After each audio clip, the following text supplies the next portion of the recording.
Hey, thanks for sticking with me. Third episode, third day, third episode. Not sure how long that trend's going to go for,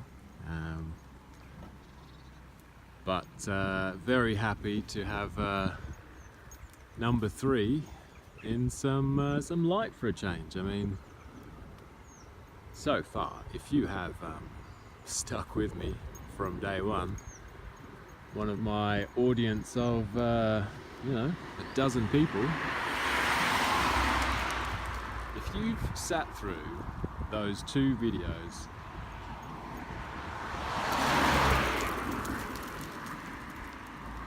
just one take videos, I mean they're all one take, there's no editing, no sound mixing or music or cuts. It's these are going to be super simple videos, but yeah, fair play. If you've sat through the rambling of the 2 first ones, shot in pitch black as I walk my dog around at night, I mean, well, you are probably my kind of weird person.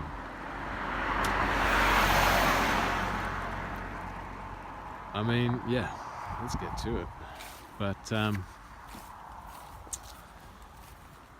I really just wanted to start out as far removed from traditional car media as I could get. These videos, they are going to become more professional. I've got a really exciting sort of plan where I've got friends that I've met through my travels all around the world, people back in Australia, and friends I've met in Italy, mostly the area around Milan,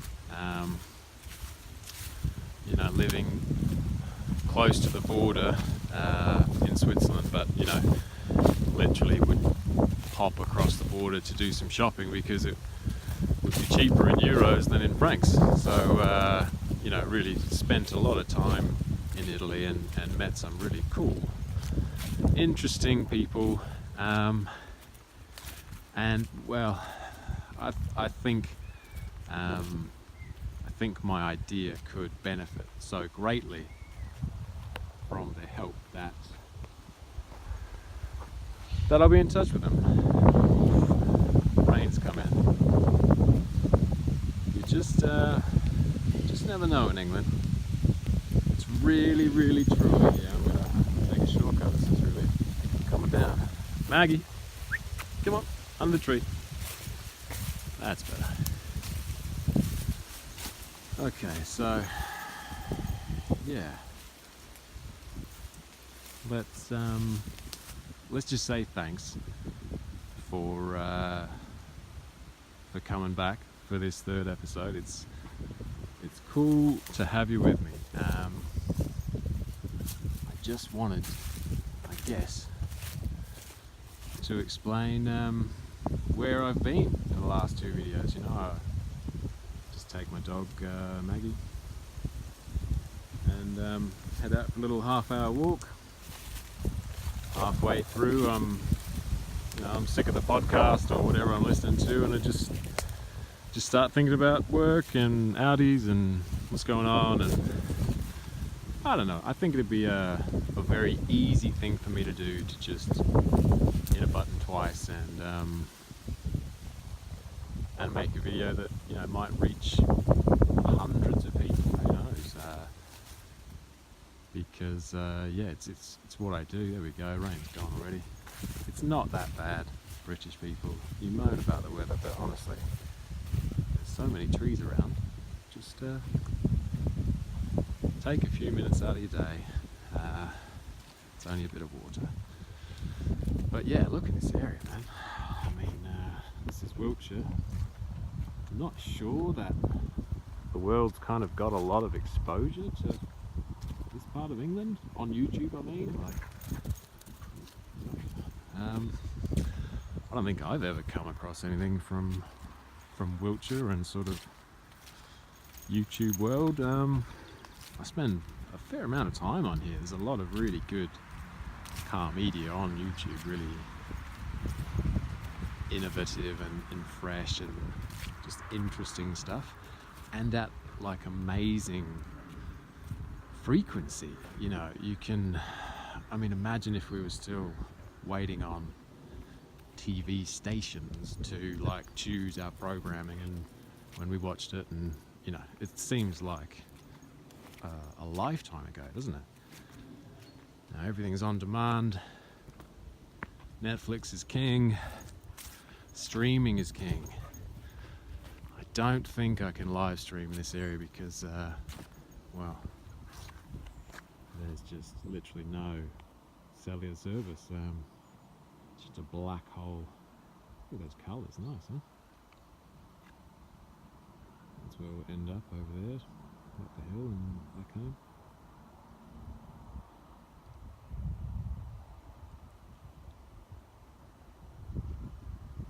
I like it. I feel very lucky to have such a nice sort of private kind of track to just walk around. They call this a dean, which is kind of a, well, from what I've gathered over my not so extensive, you know, 1 month in back in the country, sort of like a park for rocks. It's just really interesting sort of stone formations and features throughout the landscape, like obviously nice trees and all of that, but yeah, it just seems to sort of celebrate or preserve or yeah, I don't know.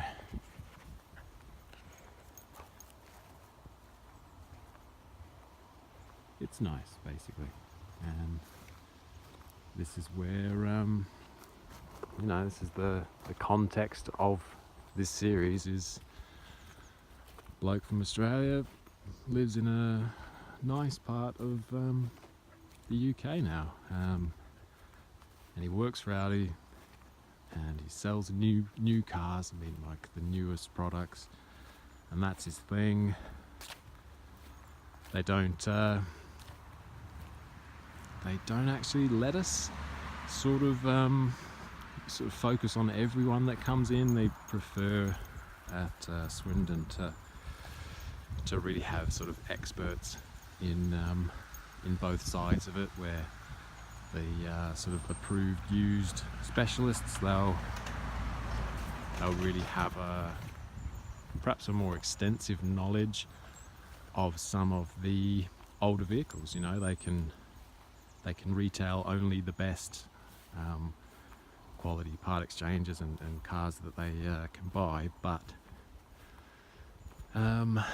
yeah, fair to say there's just a wider range. I think they can be up to maybe 10 years old for a very, very nice example, but really I think it's fair to say the bulk of it would probably be up to 5 years.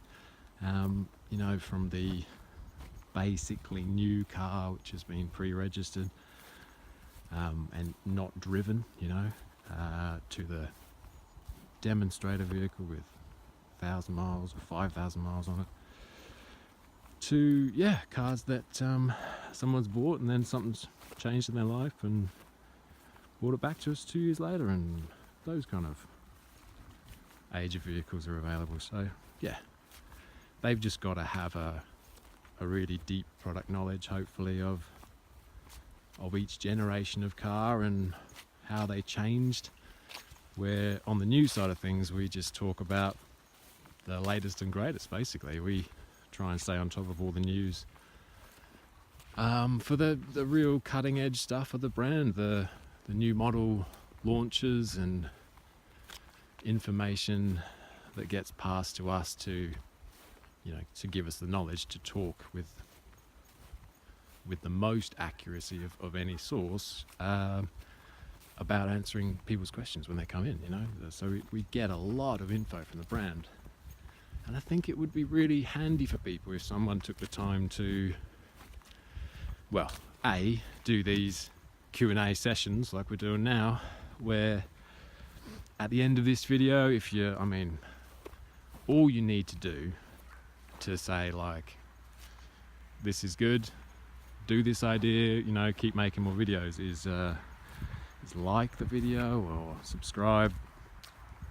hit the bell once you subscribe, all of that stuff. I'm really not not going to be asking you to do this at the end of every video, but if you want to sort of say something like good job or whatever, do that. I realise it's only one in what, 100 people that go to the trouble of actually commenting and expressing you know, an idea or their own take on the content you've made.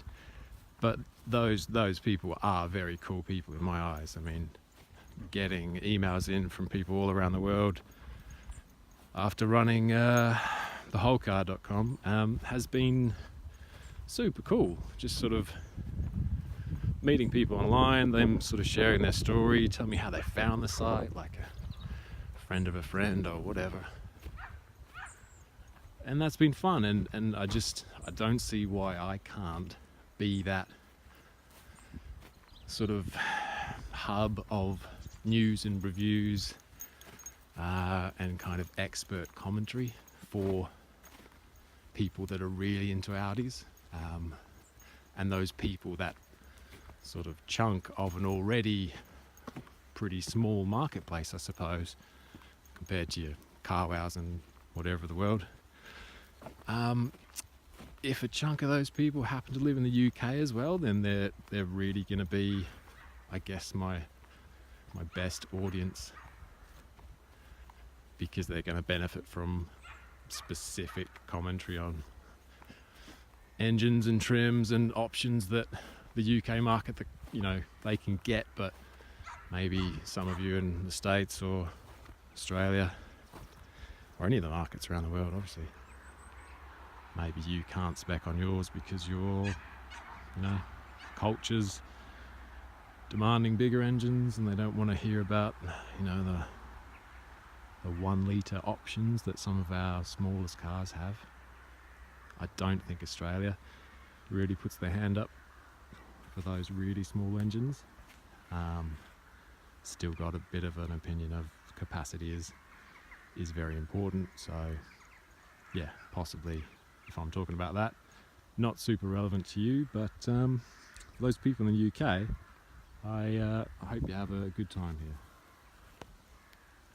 Thanks for watching. I'll see you next time.